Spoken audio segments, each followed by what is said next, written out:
তেষ্টা পেলে ইংলিশে কীভাবে জল চাইবেন এই 5টা সেন্টেন্স শিখে নিন। ফার্স্ট, আমি কি একটু জল পেতে পারি? Can I have some water? Second, আপনি কি আমাকে একটু জল দিতে পারবেন?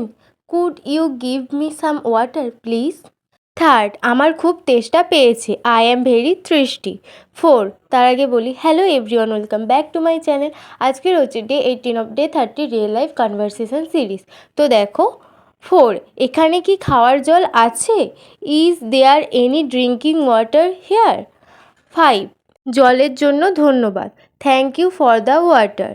এই ভিডিওটা যদি তোমার হেল্পফুল মনে হয় অবশ্যই একটা লাইক করে দিও। প্রথম থেকে শেষ অবধি দেখে থাকলে কমেন্টে ডান লিখতে ভুলবে না। আর আমার ডে 30 রিয়েল লাইফ কনভারসেশন সিরিজের সাথে যদি যুক্ত থাকতে চাও অবশ্যই চ্যানেলটিকে সাবস্ক্রাইব করে রেখো। কালকে ডে 19 মিস করবে না। কালকে নিয়ে আসবো কীভাবে আপনি আপনার প্রতিবেশীর কাছে ইংলিশে সাহায্যের জন্য চাইবেন। তো ততক্ষণ এগুলো প্র্যাকটিস করতে থাকো আর টাটা।